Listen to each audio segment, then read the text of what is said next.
Bueno, buenas a todos.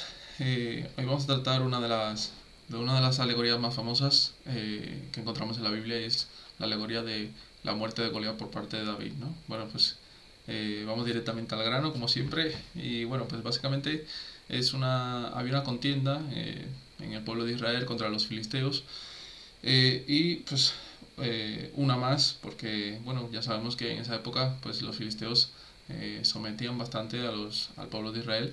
Pero bueno, la historia iba a cambiar en este episodio porque, pues bueno, pues porque al final iba a suponer un gran cambio y una gran victoria para Israel, ¿no? Era un pueblo que se les resistía, ¿no? Los demás pueblos, pues bajo el reinado de Saúl, pues él los podía manejar, pero bueno, básicamente cuando llegaban contra los filisteos era todo derrotas. Bueno, básicamente el escenario de guerra es el Valle de Ela, se nos dice en la Biblia, ¿no? Donde, pues bueno, en primera fila de los filisteos se encontraba un guerrero poderoso, súper alto, súper fuerte, con una armadura, bueno, pues ya sabes, impenetrable, ¿no? Y su nombre era Goliat. Bueno, pues el ejército de Israel fue retado por parte de Goliat y le dijo que si vencían esta vez, el pueblo de Israel tendría que ser esclavo de ellos y si vencía el pueblo de Israel, los filisteos se iban a someter. Bueno, pues básicamente, pues el pueblo de Israel, no, que es el ejército israelino, básicamente, pues se sintió bastante desanimado porque vio su poderío y retrocedieron, ¿no? Pues bueno, pues los filisteos los acosaron, se lo dice, durante unos 40 días. Y bueno, al ver que la guerra se alargaba, el padre de David, Isaí, mandó al muchacho a primera línea al campo de guerra para ver si sus hermanos estaban bien, ¿no? Pues bueno, en las líneas del ejército israelí estaban los tres primeros hermanos, creo que eran unos 8 hermanos, que junto con David eran unos 8 hermanos. Pues los tres primeros habían ido a la guerra, pues bueno, por sus dotes físicos. Pero bueno, David fue a ver qué tal estaban y le llevó provisiones, ¿no? Bueno, pues al llegar se topó con que el pueblo de Israel se iba a enfrentar de nuevo a lo que son los filisteos. Y al ver a Goliat tan fanfarrón, el muchacho eh, pues preguntó, ¿no? Que quién era ese, que qué estaba pasando aquí. Bueno, los hermanos, pues bueno, se mostraron como cualquier hermano mayor, se mostraron reacios y le dijeron que qué hacía aquí y bueno, pues básicamente como que lo echaron, ¿no? Y bueno, pues David fue a un lado, al otro lado del campamento y empezó a escuchar lo que se decía del gigante, ¿no? Bueno, pues él se ofreció, entre medio de ese murmullo, David se ofreció a matar al gigante y bueno, y todos sabemos lo que pasó, ¿no? Pues convenció al rey Saúl, le dijo que él en su época de pastor tenía que ahuyentar a osos, a leones y a todo tipo de animales de sus ovejas y que él podía perfectamente con Goliat, ¿no? Sin ningún tipo de armadura. Bueno, pues David pasó un tiempo, David se enfrentó a Goliat y cuando Goliat se acercó a matarlo, David cogió una, una piedra de su bolsa y se la lanzó directamente a la frente de Goliat, ¿no? Y lo tumbó y acabó con él. Bueno, la piedra, y ahí empiezan todos los símbolos metafísicos, todo el simbolismo de esta historia, eh, es que la piedra que mató a Goliat encierra una enseñanza metafísica. Y es que en todo el libro de la Biblia la piedra simboliza la fe, ¿no? El lanzamiento de la piedra por David simboliza el acto de lanzar la verdad hacia la mente de un tercero o hacia una situación que te adversa. Bueno, pues la palabra enviada con fe, ya sabemos, ¿no? Hacia alguien o algo que esté manifestando en lo exterior opresión, miedo, carencia o cualquier tipo de anomalía, vence y derrumba ese error y así se ve en el ejemplo del gigante eh, que es anulado, ¿no? Goliat, ¿qué es Goliat para nosotros en esta historia? Pues simbólicamente Goliat son esos pensamientos y sentimientos que están dentro de nosotros, que nos meten miedo, que nos culpan, que nos mete la culpa, ¿no? Que nos somete y definitivamente pues el objetivo es, ante esta anomalía, es tratar de derribar esos pensamientos, ¿no? Pues Goliat al final se manifiesta en la mente que sucumbe y se rinde a lo inferior, ¿no? Pues eh, David es simbólico también porque, aunque bueno, tenemos referencias arqueológicas de que el rey David existió, pero bueno, la simbología de David, siendo niño y derribando a un gigante, también tiene su significado, y es que David es el tipo de niño al que se alude en Mateo, a la altura de 18, capítulo 18, versículo 3, y es que en ese versículo leemos que de cierto os digo que si no os volvéis y os hacéis como niños, no entraréis en el reino de los cielos, ¿no? Pues bueno, pues lo que se nos está diciendo es que para entrar en el cielo, en esa conciencia donde estamos, pues sabemos que el cielo no es ningún lugar físico, ¿no?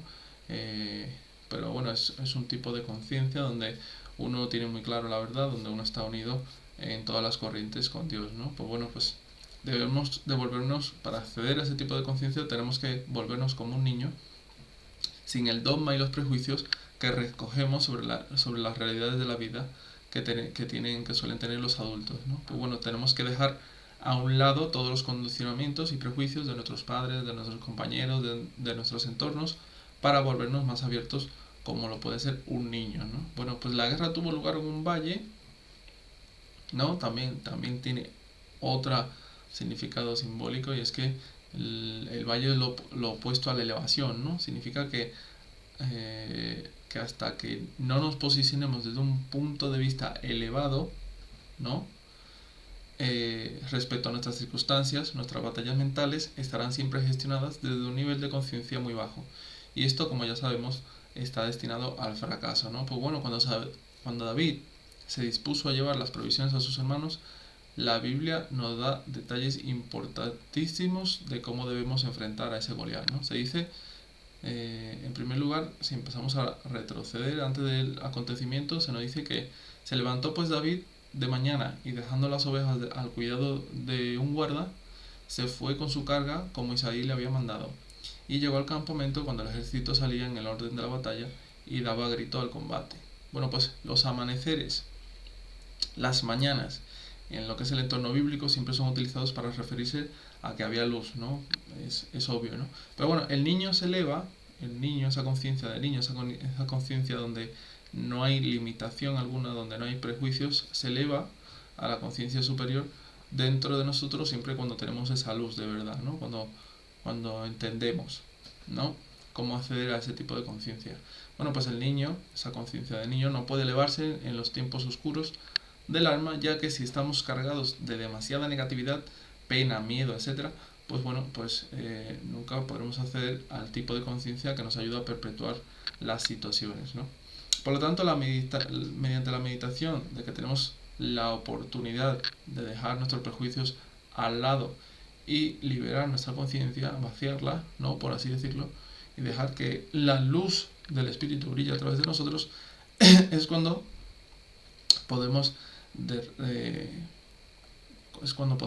salir adelante en cualquier campo de batalla, ¿no? Pues bueno, David dejó sus ovejas atrás, es decir, las ovejas en el lenguaje bíblico significan los pensamientos. Bueno, pues dejó cualquier tipo de condicionamiento atrás, y sin ningún tipo de carga en su conciencia, pudo realizar semejante hazaña, ¿no? Pues bueno, en medio de su cometido se halló,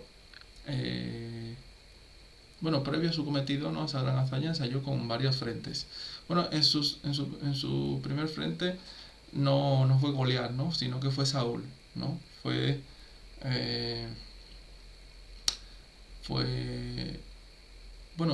Saúl, no, fue su hermano primero, ¿no? El hermano mayor, Eliab, ¿no? Le dijo que hacía aquí, que se fuera, ¿no?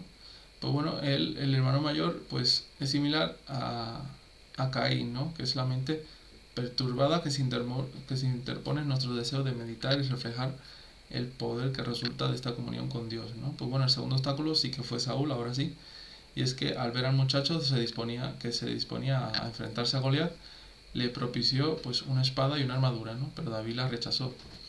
Él no quería someterse a las tradiciones y dogmas para lograr aquella victoria, porque de alguna manera eso era reconocer que su triunfo dependía de lo bien que le protegiese esa armadura o esa espada, ¿no? Entonces es como la historia de un señor que al salir a la calle oró para que dejara de llover, ¿no? Pero se llevó consigo por si acaso un paraguas. ¿no? Pues ¿dónde está la fe ahí, ¿no? Pues David también se negó a llevar una armadura y una espada. Y pues bueno, pues todo esto desembocó en que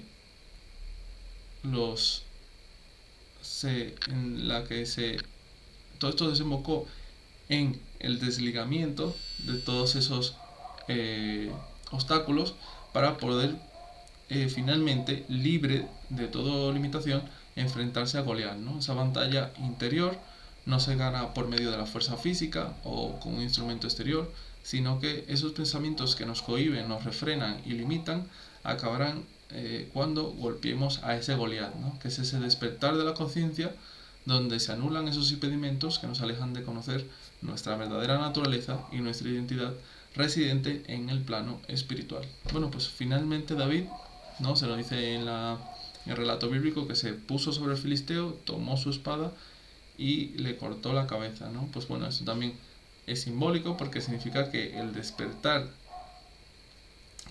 se ha hecho parte de nuestra realidad y manifestamos una vida donde dejamos de identificarnos con las limitaciones de nuestra mente y los sentidos, y esto, que comienza como un proceso interno, mostrará su asentamiento y realización en el exterior de las personas que seriamente lo han tomado para sí mismo como la verdad, ¿no? Porque si hemos cortado de raíz los problemas, entonces ningún Goliat tendrá el poder de cohibirnos y achacar y poder el poder de cohibirnos, ¿no? Y achacar el potencial divino que se halla en nuestro interior.